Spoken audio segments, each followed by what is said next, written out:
Well, hey folks, Matt Adams here, and I am in New Hampshire in what is known as the potty chamber.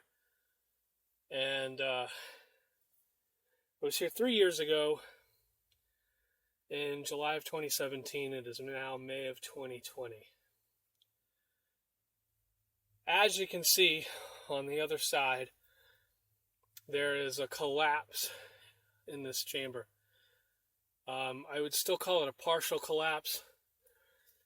This wall, honestly, it's really bulging out.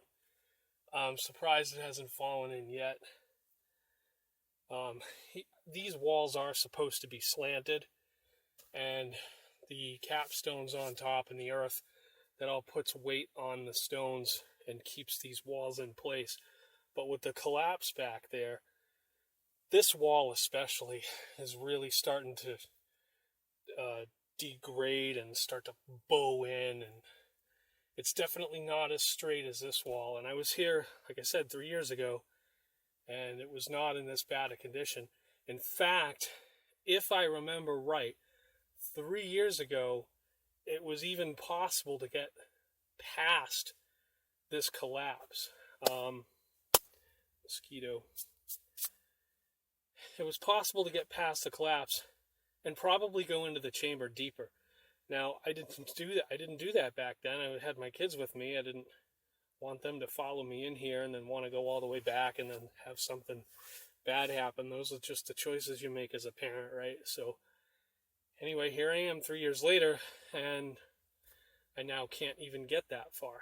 So I guess that's a lesson, always do what you can when you're at a site. Always investigate as much as you can, as much as you know.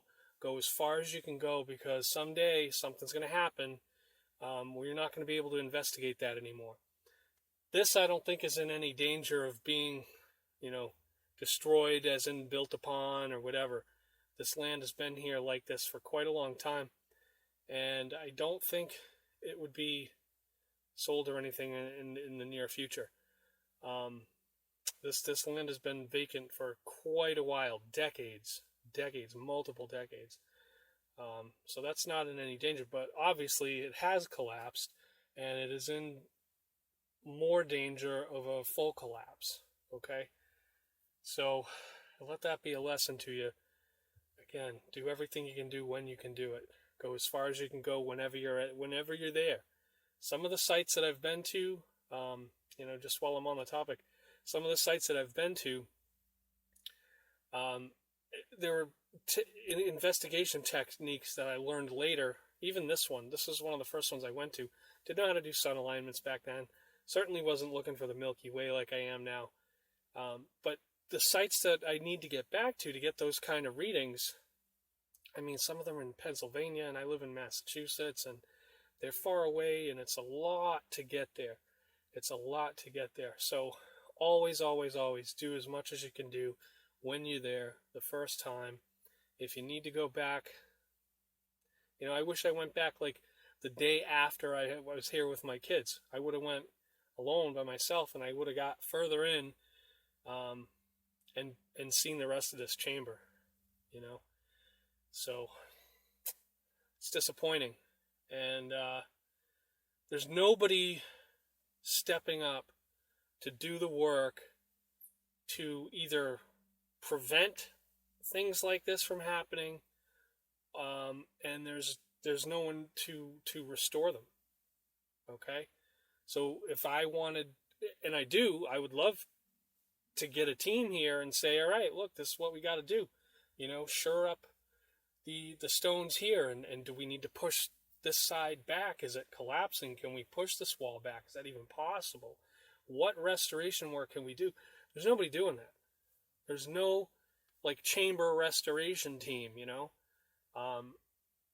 which sucks, because this is one of the sites that Nehssie came to in, I think, maybe the late 70s, early 80s, and they did a lot of research here, and this is one of the ones that was able to be dated even. This one was able to be dated. They got carbon 14 back off of this. I don't know the date offhand. I'll put that in the video. But, you know, when a site produces a result like that and it contributes in that way, that site should be taken care of later on. I have the same issue with the Calendar 1 site. The entrance to the chamber at Calendar 1, the walls are like this, okay? They're bowed in. I mean, I'm not a skinny guy, okay?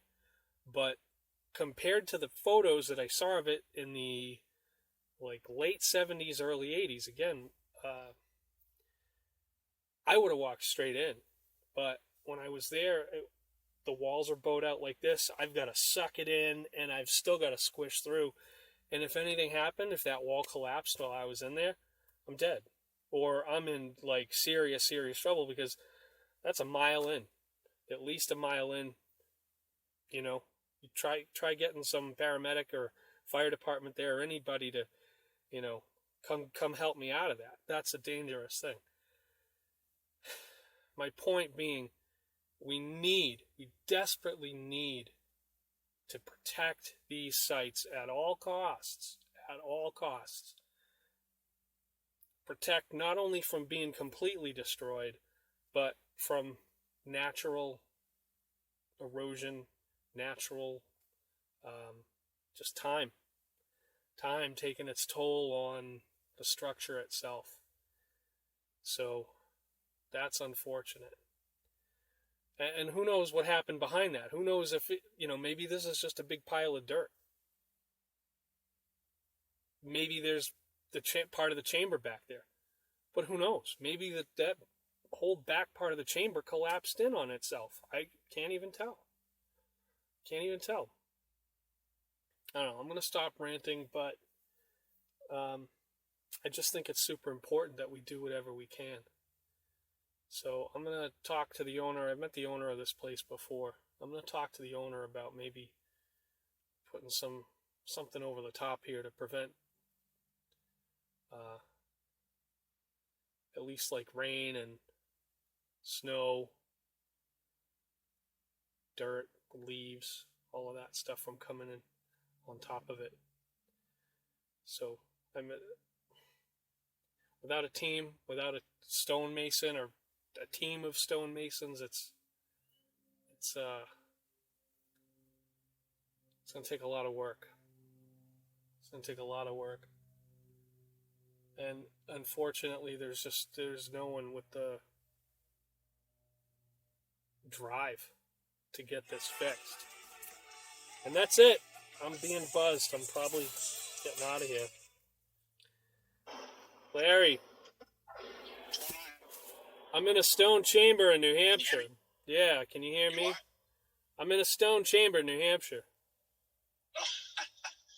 Well, you can call me back. I'm driving. I'm actually in Maine, so. Oh, what do you want? Nothing. I was just.